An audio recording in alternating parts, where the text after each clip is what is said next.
Ang NutriPlant AG po ay madali lang gamitin. Halos lahat po ng ating mga crops o mga pantanim ay isa lang po ang timpla. Ito ay ang 8 kutsara sa isang knapsack sprayer o 80 ml kada 16 liters ng tubig.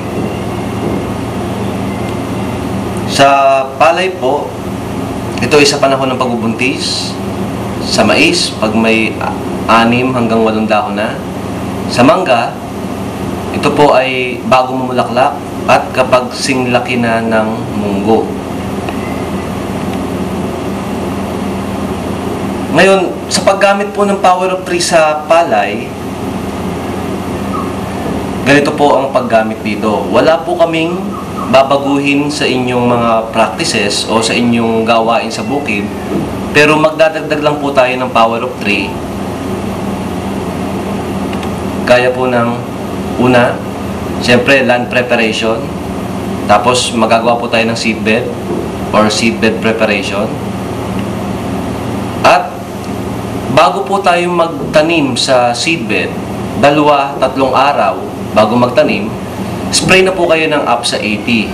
Kung may problema po kayo sa kuhol at saka po sa damo, haluan po natin ng pamatay ng kuhol, pamatay ng damo, ihalo po sa tubig at lagyan po natin ng APSA 80. Sa taniman, ganoon din po. Snail killer plus herbicide, i-dilute nyo sa tubig, ihalo nyo sa tubig at maglagay po tayo ng APSA 80. At timpla, 4 na kutsara kada isang knapsack sprayer. So, 3 po magagawa natin. Una, patay ang kuhol. Pangalawa, patay ang damo o yung binhi ng damo. At pangatlo, buhaghag ang lupa. Anong kagandahan pagka buhaghag ang lupa? Kasi po, ang halaman natin, pag nilagyan natin ng NutriPlant SD, ay mas mahahaba po ang ugat kumpara sa normal na haba nito. Kasi nga po, pinalulusog, pinapaganda ang halaman, so mahahaba po yung ugat niya. Sabi ng ibang farmer, baka daw mahirap bunutin. Pagka po nag-apply tayo ng APSA 80 sa lupa, magiging buhaghag ang lupa or loose ang ating lupa. Ang silbi po ng APSA 80 ay soil loosener. Pagka po buhaghag, madali na pong mabunot ang ating mga punla.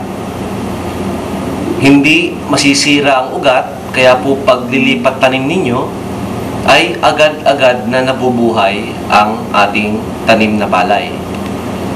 Itinuro ko na po sa inyo yung paghahalo ng NutriPlant SD. Ito po ay ibababad, huhugasan, ibababad. Tapos ating pong patatagasin or i-drain natin ng ilang oras para yung pong excess na tubig o yung sobrang tubig ay matanggal. Pag wala na po tumutulo, ihalo ang NutriPlant SD at patubuin ang ugat. At ito po ay isabog sa taniman kung sabog tanim o isabog sa punlaan kung ito po ay sa seedbed ninyo itatanim. Ang kagandahan po sa NutriPlant SD, 3-4 na araw ay kita na po ninyo ang diferensya. Halos lahat po ng binhi ay tumutubo. Kaya po walang masasayang na binhi, walang masasayang na punla, lahat ay malusog, lahat ay magandang pantanim. After 12 days, kita po ninyo, green na green.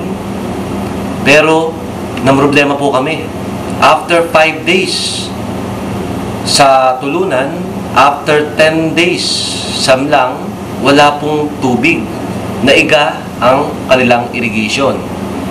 Ngayon, pag ganito po, 10 days walang tubig, ibig sabihin ang halaman natin pwedeng malanta, pwedeng mamatay.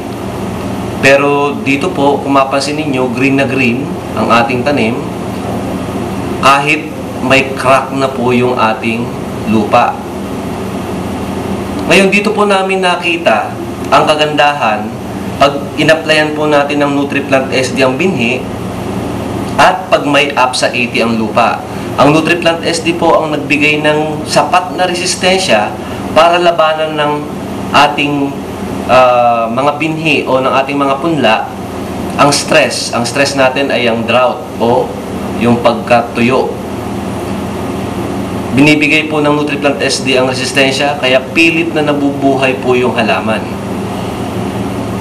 Ang APSA 80 naman po ay nakatulong dahil di ba ipinakita ko po sa inyo kanina na kaya niyang i-spread ang tubig. Dito naman po, ang ginagawa ng APSA 80 ay hinahawakan, tumutulong sa paghawak ng tubig sa lupa.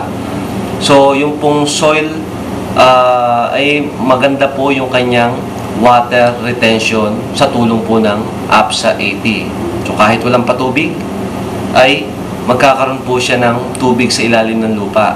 Hanggat kaya ng APSA 80, hahawakan po niya yung tubig dito.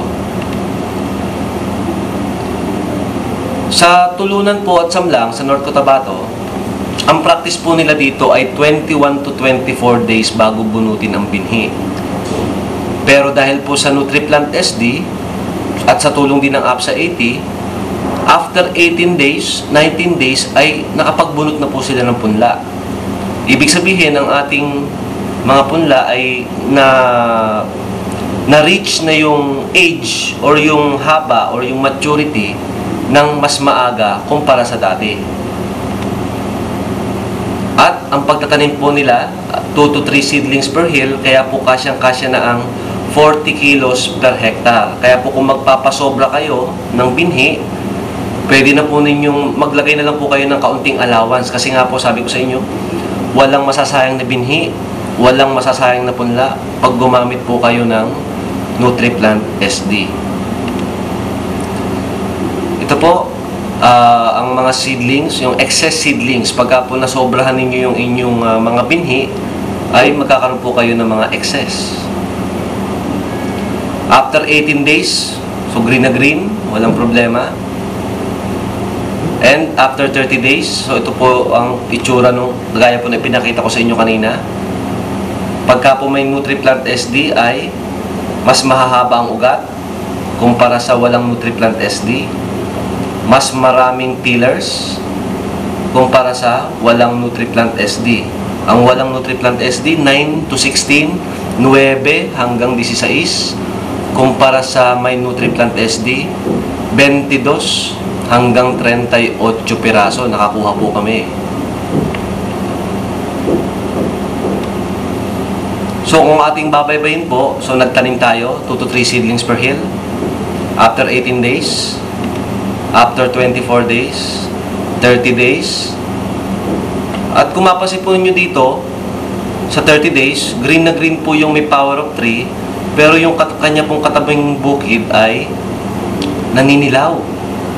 So, makikita po ninyo yung kaibahan sa inyong halaman pag ginamitan po natin ng power of 3. And, sa panahon po ng pagbubuntis ng palay, spray na tayo ng NutriPlant AG. So, ano nangyari sa harvest? IR64, 1.25 hectares. Dati po, umaani siya ng 7,200 kilos. Using the power of 3, naging 11,556 kilos. IR6, 3/4 hectare. Dati po, umaharvest po siya ng 3,000 kilos. Sa paggamit po ng power of 3, naging 6,180 kilos. Meron po tayong mga trials sa iba't ibang lugar.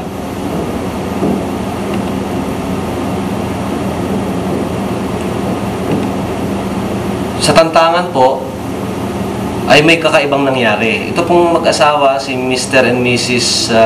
Seneca, ay nagtatanim po ng palay for 13 years. At dun sa 13 years pong yun, ang inaani lang nila dito sa kanilang palayan ay 40 sacks. Minsan, walang naaani. Kasi po, tingnan naman ninyo yung kanilang patubig. Para pong may factory ng Sprite. Bumubula at ang amoy po nito parang asupre. Ito pong kanilang patubig, yan po ay natural flowing. Ito po ay bukal o free flowing na tubig. Bukal or natural spring. At ito po ay may 99.8% methane. So ito po yung posporo, may apoy, yan po, meron siyang apoy. Nag-aapoy po yung kanyang patubig. At ang nangyari po dito, gumamit po siya ng power of 3 sa kasamaang palad, 2 beses